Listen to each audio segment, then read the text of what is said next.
An amazing cousin, Jeannie. I first want to start off by saying thank you to Jane and Franco for letting me be a part of your special day. I'm going to let you all in on a little secret. I've always looked up to my older, favorite, and beautiful cousin, Jane. When I was younger, and I mean Jane is 13 years older than me, she was always the cool older cousin that I loved every minute of bugging when she was with all of her friends. She would always say, "Jeannie, go away!"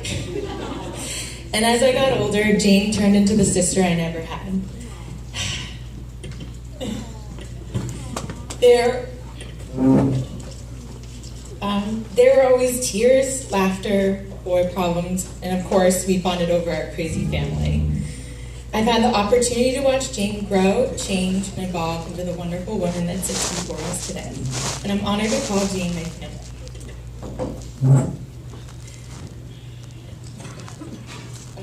One of the best transitions I've ever seen was when she met Franco. Franco, I cannot thank you enough for making Jane so happy. You are so down to earth, funny, and an all-around amazing guy. It is such a comfort knowing Jane will always have you by your side.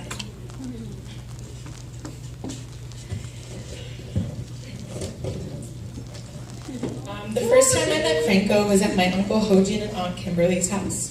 It was the first time the entire family had gotten together in a while. So in our family, that means let's celebrate this reunion by drinking some soju. For those of you that don't know what soju is, it is a traditional Korean rice liquor, similar to vodka. My dad was really pressuring Franco to take, I think, about 6 to 8 shots. It was basically a huge celebration and an initiation into the family. Well, Franco, you passed with flying colors. Now, please join me to toast to the new Mr. and Mrs. O'Malley. Congrats.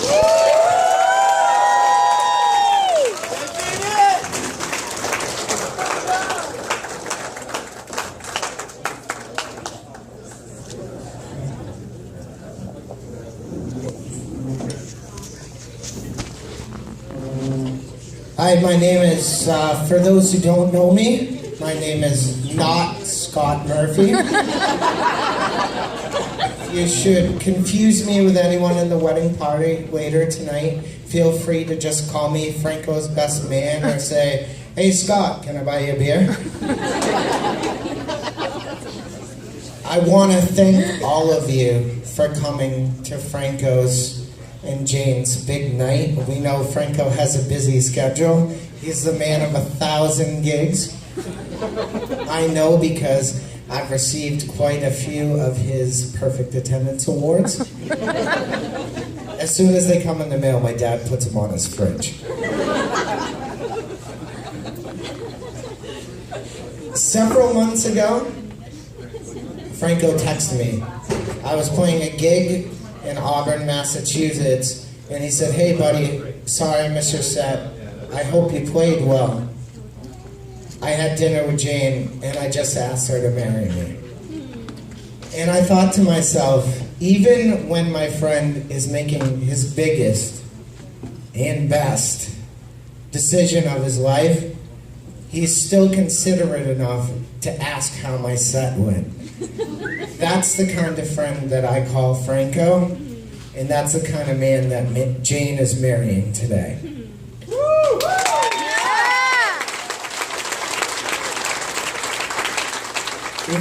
If we go back 2 years, I finally got to meet this amazing woman that I had heard so much about. And what struck me about Jane right away is while we talked about our jobs, and our family and friends, and our interests, one thing that me and Jane didn't talk a lot about was Franco. And that's because Jane is the type of person who wants to make her own personal connection. And Jane, I've always found that so endearing about you.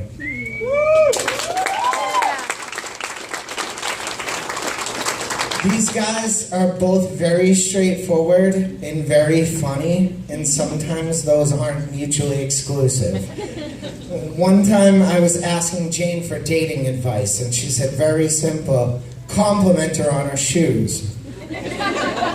And I looked at her like, Jane, I don't know anything about women's shoes. And she said, Brian, if she's on a date with you, she likes those shoes. The first time I had dinner with the two of them after they lived together, Jane said, you don't have to take seconds just to be polite. And I looked at her like, yeah, to be polite.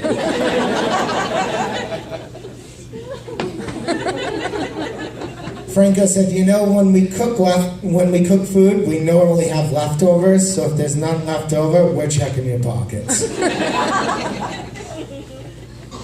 A lot of people can't tell you the exact moment when a friend went from being a good friend to a great friend, but I can tell you exactly when that happened with Franco. And for that, we'd have to go back 10 years.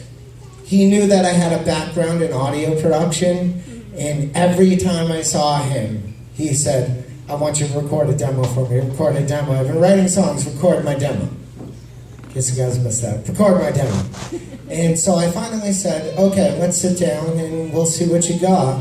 And his rhythm was a little sloppy and he couldn't quite find his vocal talent yet. But his songs were brilliant. And that's what makes giving a Best Man speech for someone like Franco very intimidating, is whether he's being laugh out loud funny or compassionate and sensitive, he always has the right words to say. You see, when you write a song, the verses are what tells you the story. And I'm sure if we had enough time, each and every one of you could come up, grab this mic from me, and tell fantastic stories about Jane and Franco. But what really makes a song pop is the chorus. It's the hook. It's the part of the song that gets stuck in your head. There aren't any rules. There's no rhyme or reason. You just know when it feels right. And really, is there anything more analogous to love?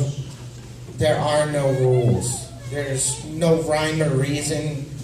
You just know when it feels right.